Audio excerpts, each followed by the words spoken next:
The longest journey a man will take is that journey from his head to his heart. It can take decades, it can take lifetimes. I'm so touched that I'm not even going to read what I have written today. No. I won't be able to read my own scribbles anyway because it was a tough lesson to do today for some reason.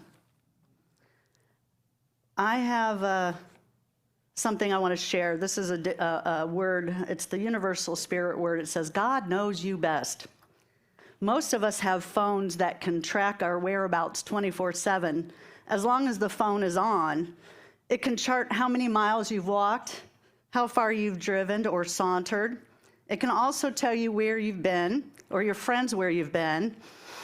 That provides advertisers and information to target your specific likes and needs. Anybody find that? Retail, restaurants, they know what you're doing. They hear your conversations and show up in your commercials on your phone now. So we may think this is invasive for a phone to know so much about us, but it could actually be inspiring that even a man-made device does not know as much about our habits as the omnipotent God. That's right, God knows everything about us. Jesus said, I am the way, the truth, and the life. The Father, except for me, John 14:6. And an iPhone may be able to tell us little snippets of where we've been or what product to buy, what advertisers to follow, but God of all creation takes it exponentially further and tells you every detail about your past and your present and knows where you're heading. So what's more comforting? He'll walk with you through the whole way. And that, I wanted to share this last week with all of you, didn't get to it, but this one is a keeper. Because of technology and how much it's in our lives today and how much it's become part of our lives and how we integrate that in a healthy manner is really something that we get to all look at in today's day and age, in modern day society. So with that, I actually wanted to call today's lessons, Make Your Soul Happy and Be True to You. And this, well, has anybody recognized that we're entering into some turbulent times? Yes. And it's going to keep going at a fast pace, these turbulent times that we're in. And so we recognize it. We see that. And anybody feeling a little bit of discomfort out of their comfort zone lately? Show hands, anybody? Yeah. So guess what? This tells us it isn't in our comfort zone where we find the truth of who we are. It isn't. It is in our discomfort, in those places that we are not forced, but we get to look at on a deeper level, which we are going to do today. So it's go time. It's go time. We've been sleeping long enough. We get to wake up now and know the presence of God and trust in that voice that we hear, that we did in meditation, that voice of our divinity, of God's presence in our lives. And when I say it's go time, it's time for us to wake up and stand up for what our truth is within. And so what do we know what our truth is? Well, we've been praying for it for a long time. What is it that you've been praying for? And last week we talked about the power of our words, the power of our spoken word. And so that shows up in our prayers. Our prayers are what we're speaking and what we're saying and how we would like things to show up. And so guess what's happening right now, everyone? Our prayers are being answered. We have a lot of prayers being answered right now. And so it may appear that things are happening. Lots of things are happening in the world. Whatever it is you're thinking of in your own life, or in the collective, or in our country, or in the global society. But right now, guess what? God has heard our prayers and is starting to do things. And it is waking us up because there are many prayers that are out there right now. And we also talked about how there's 8 billion of us on earth. There are 8 billion different universes going on and different prayers going on through our words. And so we see it showing up as, wow, there's some action happening. And so all of your prayers that you've put out there and God starts working, you might have somebody in your life or one of your loved ones or somebody in your workplace show up and say, why are you doing that? What's going on? What's all this? And we say that when we watch the news even, right? And so we get to actually look at it and say, why are we mad? God's answering our prayers. It's just not showing up the way we thought it would. You know, there's this long saying, and for us that are here in Unity, we speak about the truth movement and living in our truth. And the truth we know is God is ever present and active everywhere, no matter what it looks like. So we're very positive here, but that's because we've learned how to transmute pain. Yeah, it's one of our superpowers. So I have a story to share with you with this. Why are we so mad? Well, the truth is happening. And there's a story about the truth and the lie. And this story is called The Naked Truth. So the lie said to truth, let's take a bath together. And the water in the well is very nice. Well, truth, still suspicious, tested the water and found out it was really nice. And so both of the truth and the lie took off their clothes and jumped in the well for a swim. And they bathed, and it was nice. But suddenly, the lie leapt out of the water and fled wearing the clothes of truth. The truth was furious and climbed out of the well to get her clothes back. But the world, upon seeing the naked truth, looked away with anger, with resentment and contempt. Then poor truth returned to the well and disappeared forever, hiding in shame. And since then, the lie runs around the world disguised as truth. And society became very happy because the world has no desire to know the naked truth.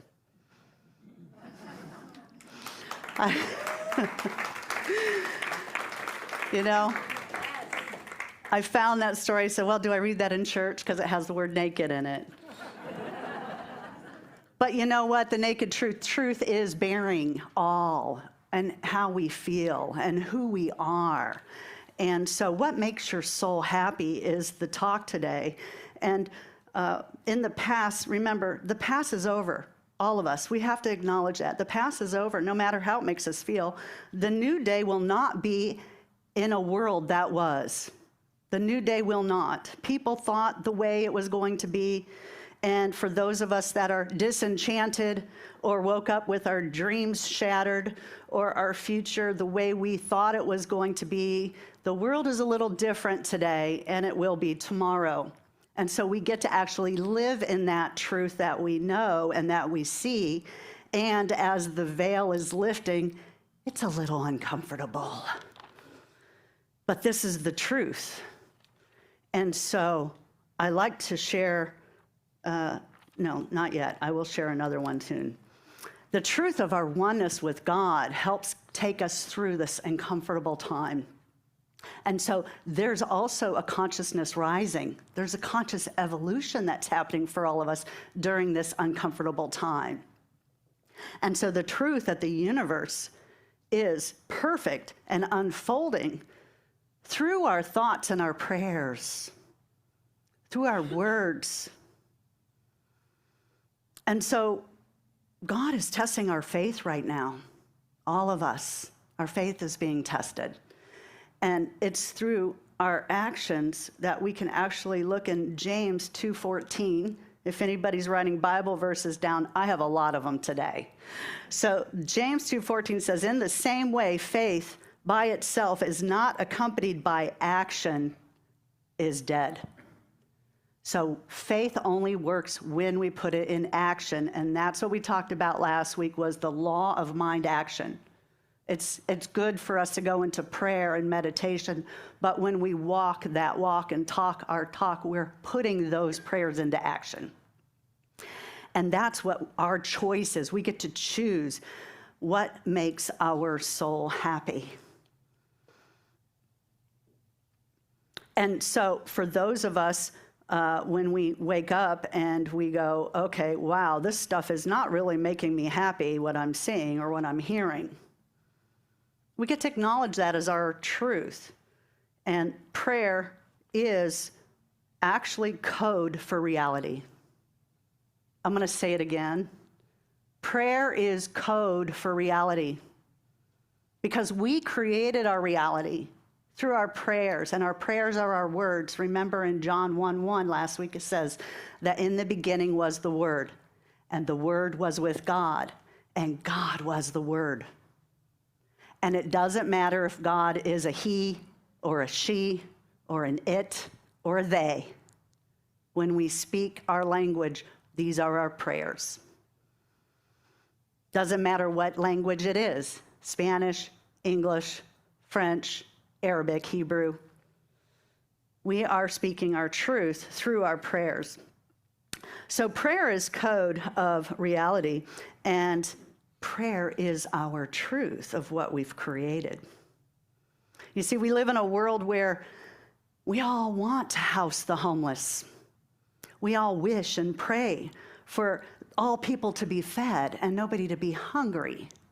And this is a world that we vision and want in peace. And it is possible. And we believe that love leads the way. Come on in. We've got lots of seats here.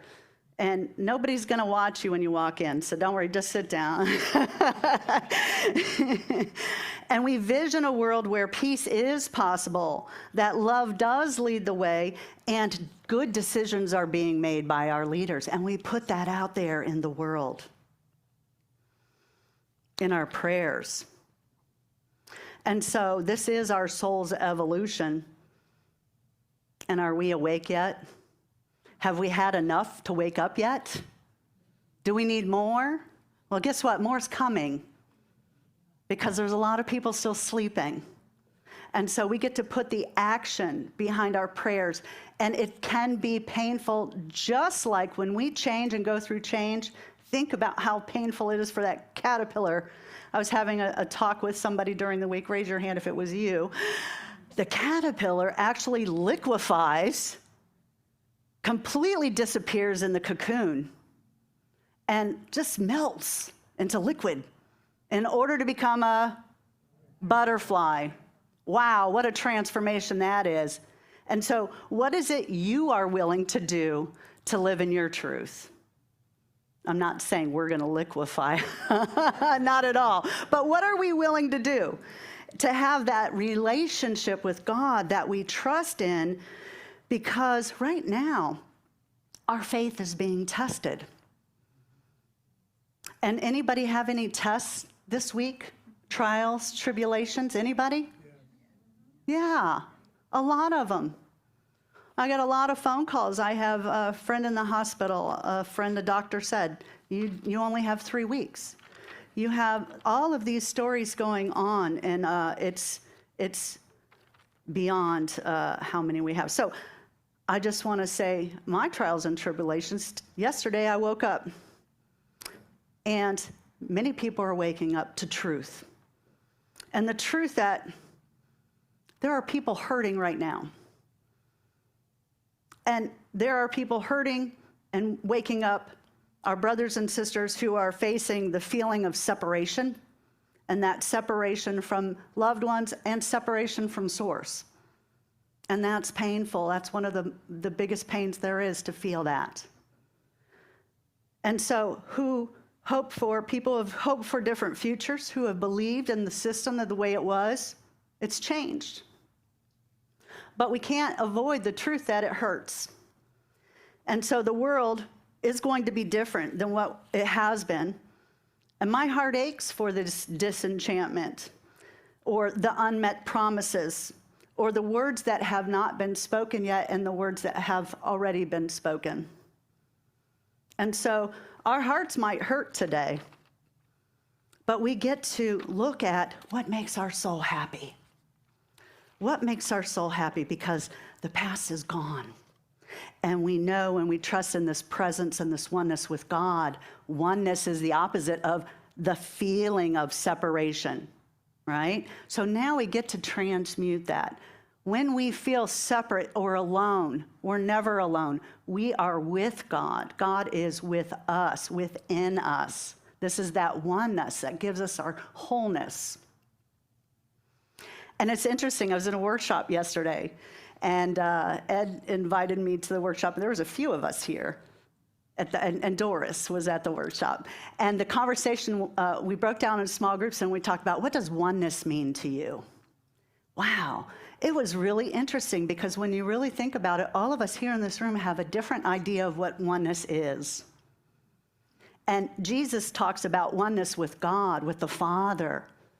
And this is part of his teachings that we know in the Bible, and how that gives us a life of joy, and that can bring us a life of happiness and a path of prosperity, is that connection and that love with the divine, and that oneness that we have with God and with humanity. And so at the beginning, I shared the conscious evolution is here, and that is we are waking up to the oneness of our humanity, because all of us are experiencing very similar things. We're not separate. These situations, we're all experiencing that feeling of isolation or loneliness. You know, COVID was a long haul for that, and a lot of people got stuck in that. But it isn't a separate feeling. It is something that in the collective we all have felt or have continued to feel in these times. So guess what? If I had a big drum right now, where's your drum? Boom, boom, and wake up. It's wake up time. It's go time. Because guess what? Now we get to put our faith on, and our faith is going to continue to be tested.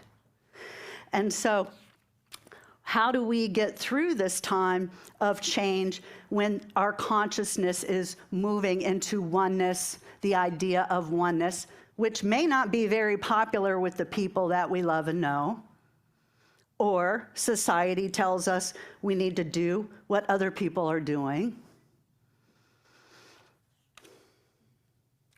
So we get to strengthen our relationship, and how do we do that? We get to be clear in our own minds that the truth that you're hearing, the truth that you're feeling is your truth.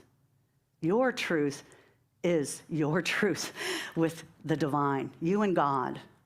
And we get to actually tune into that. And you are what makes your soul happy. The truth is what makes your soul happy. If we can't get clear and focus, and we still have doubt in that, then there's another step, and it's all over the Bible about purification process.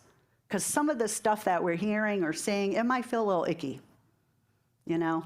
Just don't really want to talk about it, but if the truth exists in your world that you see some things that really aren't pleasant, that aren't joyful, now we get to flip it. We get to change our mind into a different channel.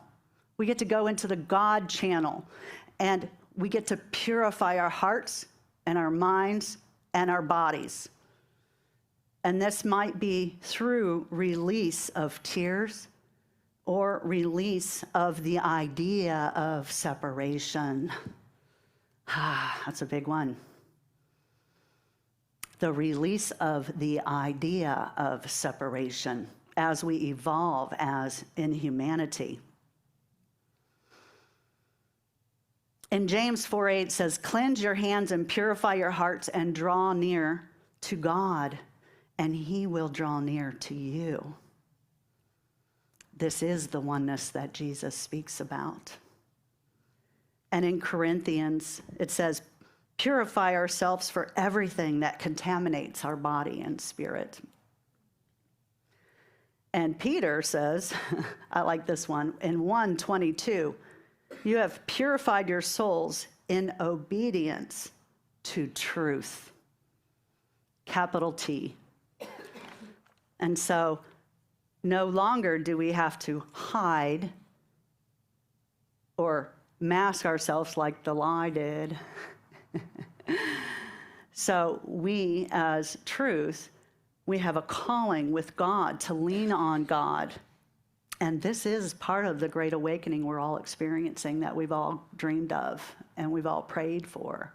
But it doesn't come without discomfort when many of us are waking up, and still some aren't. Some are choosing to sleep. And that's okay. We're all in different places. We all might be in a point in time to focus on God, or some of us in purification process or cocooning process. There's different processes where we all are. But you're in your truth, and even if it's uncomfortable, you're in your truth of how it makes you feel as well, because that feeling of being true to you allows you to embrace those changes, even though it might hurt your heart. To feel is your connection to spirit. Okay, so we get to wake up. We get to get moving because it's go time. Our call to action is here. And if we haven't leaned on God, it's time to lean on God a little bit more and talk to God and establish a relationship with God. Not what everyone else thinks you should do or tells you what you should do, but the truth of who you are in oneness with that power and presence. I have a gospel from Thomas I'd like to share. Jesus said, Thomas didn't make it in the Bible, but it was in the Gnostics. It says, Jesus said, if you bring forth what is within you, what you bring forth will save you.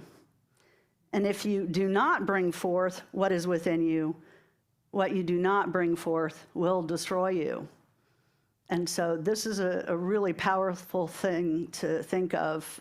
This is basically us saying, what does it mean to access our inner power?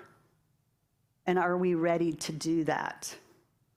Our inner resources that we all have in our truth, and our inner strength that we're all getting tested with our faith. So I have two affirmations for us to affirmation is a positive statement that we get to hold as a mantra. And so this week I invite you to hold this affirmation. The first one says, God leads me to the truth within. Together. God leads me to the truth within. And the next positive affirmation is, I take action that makes my soul happy. I take action that makes my soul happy. And so it is. So let's do a closing prayer. God, thank you for bringing us together to know the truth of you, the truth of consciousness, and the conscious evolution that humanity is experiencing right now, and knowing and trusting in the God presence more as our source, as the ultimate power in our lives, as the word that is above all others. We breathe that in as our truth and know you and trust in this today as we walk through the doors and with love and kindness in our hearts and share with our brothers and sisters today who might be experiencing or feeling an absence of God. And we know the truth that God is everywhere. There's nowhere that God is not. And we send this forth today and always. Amen.